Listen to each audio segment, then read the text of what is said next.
علی محمد.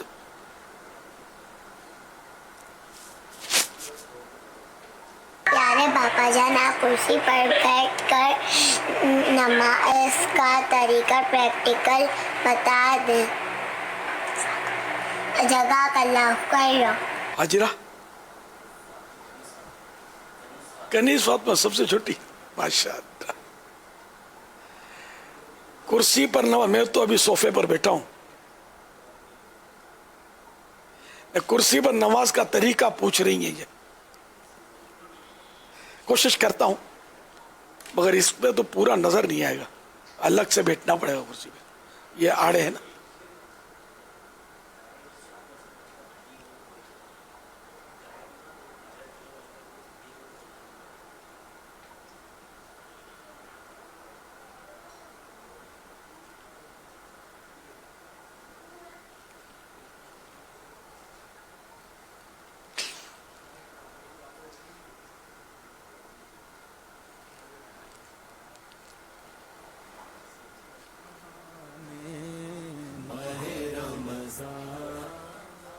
یہ ہٹا لیں تب بھی کافی صحیح سی.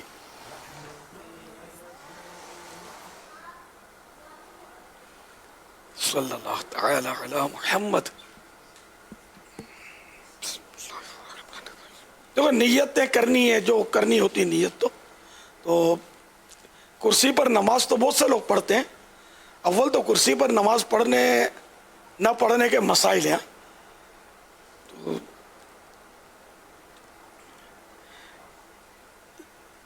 زمین پر جو ایک معمول کے مطابق سجدہ کیا جاتا ہے، جو جنرل لوگ کرتے ہیں سجدہ، تو وہ سجدہ حقیقی کہلاتا ہے. یعنی کہ ریئل سجدہ تو وہی ہے، حقیقی سجدہ. لیکن بعض مجبوریاں ہیں کہ وہ حقیقی سجدے پر، جیسے اب وہ اس میں قدرت نہیں ہے اس کی، یہ کر نہیں پا رہا، یا کرتا ہے تو سخت درد ہوتا ہے، کوئی اس طرح کا اس کو عذر ہے، تو اب یہ سجدہ ساقط ہوتا ہے نا، معاف ہو جاتا ہے. تو اب یہ جب سجدہ اس کو معاف ہو گیا، حقیقی سجدہ، تو اب اس کا قیام جو ہوتا ہے نا، کھڑا ہو کر یہ قیام، یہ بھی فرض ہے، تو یہ بھی معاف ہو جائے گا. قیام بھی اب ساقط ہوا، معاف ہوا. اب یہ کہ زمین پر بیٹھ کر پڑھے یہ بہتر ہے. اب بعض صورتوں میں کہ زمین پر بھی بیٹھ کر نہیں پڑھ سکتا، تو اب یہ کہ کرسی پر. تو کرسی پر بیٹھ کر پڑھنے کا طریقہ جو ہے نا، تکبیر تحریمہ اور ہاتھ باندھنا تو وہ سیم ہے، کہ اس میں کوئی رکاوٹ جس کو نہیں ہے تو وہ اللہ اکبر یہ ہاتھ باندھ لیا. اب یہ جو بھی پڑھنا ہے سورہ فاتحہ وغیرہ یہ پڑھیں. اب رکوع اور سجدہ اس میں تھوڑا دھیان رکھنے کا. اچھا، رکوع کا تعلق یہ جو اشارے سے نماز کہلاتی ہے. اشارے سے جو نماز پڑھی ہے اس کا تعلق کمر سے نہیں ہے، توجہ رہتی نہیں ہے، کمر جھکی ہوئی ہوتی ہے. تو اصل جو ہے نا سر سے اشارہ کرنا ہے رکوع کا. تو اب جیسے یہ، اور ٹیک بھی اگر ضرورت نہ ہو تو ٹیک نہ لگائے. اس کے لیے اگر کوئی وہ بغیر ٹیک کا سٹول ممکن ہو نا، بڑا بنوا لے. اب جب اپنے آسائش کے لیے طرح طرح کی چیزیں بنوا ہی رہے ہوتے ہیں ہم، تو ایک سٹول بھی بنا لے نماز کا، گدی وغیرہ ڈلوا کر، تاکہ اس کو تکلیف کم سے کم ہو. تو بغیر ٹیک لگائے، کیونکہ ٹیک لگانا بغیر ضرورت یہ نماز مکروہ تنزیہ، ناپسندیدہ ہے. تو اب یہ کہ یہ بیٹھے ہیں اور رکوع اب کرنا ہے. تو رکوع میں سر سے سر کا اشارہ کرنا ہے، اللہ اکبر کہہ کر اب میں رکوع کیا ہے. اب وہ سمع اللہ لمن حمدہ، یہ سیدھے ہو گئے. اب دو سجدے کرنے ہیں. سجدے میں شرط ہے کہ رکوع سے کچھ نہ کچھ زیادہ جھکاؤ ہو. اللہ اکبر. آپ نے نوٹ کیا کہ میرا رکوع سے یہ سر زیادہ جھکا ہے. اللہ اکبر، اللہ اکبر. یہ دو سجدے ہو گئے، رکوع ہو گیا. مین یہ تھا.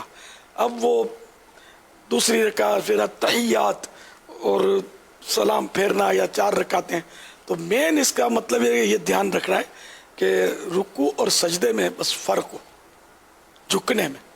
اگر رکوع جتنا ہی سجدے میں جھکیں گے نا تو نماز نہیں ہوگی, یا رکوع سے کم جھکے تب بھی نہیں ہوگی. رکوع میں سجدے میں رکوع کے مقابلے میں زیادہ جھکنا ہے. یہاں پر میرے سنت سے عرض ہے کہ اس کی بھی وضاحت فرما دیں کہ بعض لوگ ہاتھوں کو یہ آگے نکالتے ہیں, یعنی آپ نے ارشاد فرمایا نا سجدے میں نا سجدے اور رکوع میں تھوڑا سا یوں ہاتھ آگے کرتے ہیں, اچھا. اس حوالے سے نہیں وہ نارمل ہی, اس میں کوئی اس طرح نہیں, بلکہ اب تو یہ بھی ٹیکنیک نکلی ہے کہ کرسی اس طرح بنتی ہے کہ اس پہ یہ ماتھا رکھتے ہیں. غیر ضروری ہے, حاجت ہی نہیں ہے اس کی, بیکار خرچہ کرتے ہیں. اور مطلب عوام میں غلط مسئلے کی تشہیر ہوتی ہے کہ بھائی اشارہ سے نماز میں یہ آگے یوں سپورٹ بنایا جائے. وہ آگے ہاتھ نکالنا وہ یوں ہونا کہ جیسے زمین پر جیسے ہاتھ رکھتے ہیں نا, اشارہ جیسے زمین کی طرف چلے گئے تو یوں, جیسے کہ رکوع میں یہاں تک رکوع میں گھٹنے پر ہاتھ تھا, تو اب چونکہ سجدے میں زمین پر ہاتھ ہوتا تو یہ آگے ہاتھ لے جاتے ہیں, تو اس لیے یہ آگے ہاتھ شاید اس لیے نکالتے ہیں. غلط فہمی ہے, اس کی حاجت نہیں ہے. حسب معمول یہ رانوں پر ہی ہاتھ رہیں اور یوں رکوع اور سجدہ کرنا ہے. بس وہ کمر جیسے میں نے جھکا دی, کمر جھکانے نہ کمر سے تعلق نہیں ہے اشارے سے نماز کا, یہ ذہن بنا لیں. تو یہ جیسے یہ رکوع, اب یہ سجدہ, تھوڑا سر زیادہ یاد نہیں رہتا, وہ زیادہ جھک جاتا ہے آدمی, لیکن جھکنا تو پھر بھی پایا گیا. لیکن اتنا بھی اگر جھکتا نا کہ تھوڑا رکوع کے لیے اس سے تھوڑا زیادہ سجدے کے لیے, تو یہی کافی ہے. مین یہی رکوع اور سجدے کے اشارے میں دھیان رکھنا ہے. باقی یہ زائد یوں اور یہ ورزشیں کرنی ہے تو فزیو تھراپسٹ کی خدمات حاصل کریں. نماز اسی طرح پڑھیں جس طرح ہم کو شریعت نے حکم دیا. صلو علی الحبیب صلی اللہ تعالی علی محمد. پوچھنا ہے کچھ اس میں؟ یہ بھی باپا وضاحت فرما دیں, جیسے آپ نے ابھی دونوں چیزیں تو بتا دیں, جیسے یہ قاعدہ اپنا رکوع سے کھڑے ہوتے ہیں ہم تو اس کو تو جلسہ کہتے ہیں, جیسے جو نارمل بندہ کھڑا ہوتا ہے قوما کہتے ہیں اس کو. تو اب یہ جو درمیان میں بہت سو کو یہ دیکھا گیا اور بتایا بھی گیا کہ یہ جو رکوع سے اوپر ہوتے ہیں سجدے میں جانے کے لیے, تو اس میں بھی یہ تھوڑی سی گڑبڑ کر جاتے ہیں کہ اس میں فوری طور پر وہی جو کرتے ہیں نا اس انداز میں یہ لوگ کر رہے ہوتے ہیں. تو اس میں بھی فرما دیں کہ وقفہ دینا ہوگا. یہ کھڑے نماز پڑھتے ہیں وہ بھی دو سجدوں کے درمیان اللہ اکبر چلے جاتے ہیں. تو یہ تو دو سجدوں کے درمیان بیٹھنے کو تو جلسہ کہتے ہیں. کمر سیدھی ہو اور کم از کم ایک سبحان اللہ جتنا وہ ٹھہرا رہے, حرکت نہ کرے, ٹھیک ہے نا. اور اسی طرح رکوع کے بعد بھی یہ بیٹھے بیٹھے پڑھیں, اشارے سے پڑھیں, اس میں بھی خیال رکھنا ہے کہ اشارے سے بھی پڑھیں تو رکوع کے بعد بالکل سیدھا ایک سبحان اللہ کی مقدار میں ایک سبحان اللہ کہہ لیں, اتنی دیر تک یہ رکوع کے بعد سیدھا رہنا ہے بیٹھے بیٹھے بھی. صرف دو سجدوں کے درمیان بھی سیدھا بیٹھنا ہے ایک سبحان اللہ کہنے جتنا, کہ یہ تو واجبات ہیں, تعدیل ارکان اس کو کہتے ہیں. ان کا بھی خیال رکھنا ہے. کوئی اچھا عالم ہو, مفتی, وہ زیادہ رہنمائی کر سکتا ہے, اور جو بیٹھے بیٹھے پڑھنے کا جو خود پڑھتا ہوگا اہل علم, تو وہ بہت اچھی رہنمائی کر سکتا ہے. تو کیونکہ اس کو اب علم کے ساتھ ساتھ تجربہ بھی ہے, تجربہ زیادہ مطلب ہے کہ کام دکھاتا ہے, ورنہ وہ مسائل میں بعض اوقات توجہ نہیں رہتی, بھول جاتا ہے. جیسے حج, ہمارے یہاں دارالفتہ اہل سنت کے جو عیسائی بھائی ہوتے ہیں نا, ان کی باری باری حج کی ترکیب ہوتی ہے. مخیر عیسائی بھائی ترکیب بنتی ہے ان سے, حج البدل کی ترکیبیں ہم بناتے ہیں. میرا پرانی سوچ ہے کہ ہمارا مفتی جو ہے نا, جب تک حج نہیں کرے گا نا وہ مسائل بیان نہیں کر سکے گا صحیح معنوں میں. وہ ہے نا کہ خبر مشاہدے کی طرح نہیں ہوتی, ایک اصول فقہ کا. یہ یہاں منطبق ہوگا یہ ضروری نہیں ہے, لیکن خبر ہے اور مشاہدہ دیکھنا ہے. وہ دیکھنا زیادہ ویلڈ ہوتا ہے. تو بہرحال یہ کہ اس طرح یہ دیکھ لیں گے نا کہ عرفات ایسا ہے تو مینا ایسا ہے تو حج میں ہم وہاں رکے تھے تو وہاں گئے تھے یوں کنکریاں ماری تھی, تو یہ سب ہی پریکٹیکل کریں گے. پھر مشہور عالم ہوگا تو لوگ اس سے مسائل بھی پوچھیں گے, تو اس طرح وہ جتنا پوچھیں گے نا اتنا ہی پکا ہوتا چلا جائے گا. تو مفتی کے لیے حج کرنا تو بہت مفید ہے.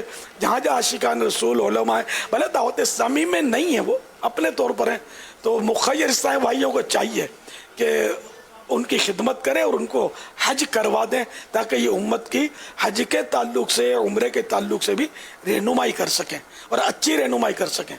ورنہ پڑھ پڑھ کر وہ بتاتے تو ہیں مسائل لیکن فرق پڑتا ہے. صلو علی الحبیب صلی اللہ تعالی علی محمد.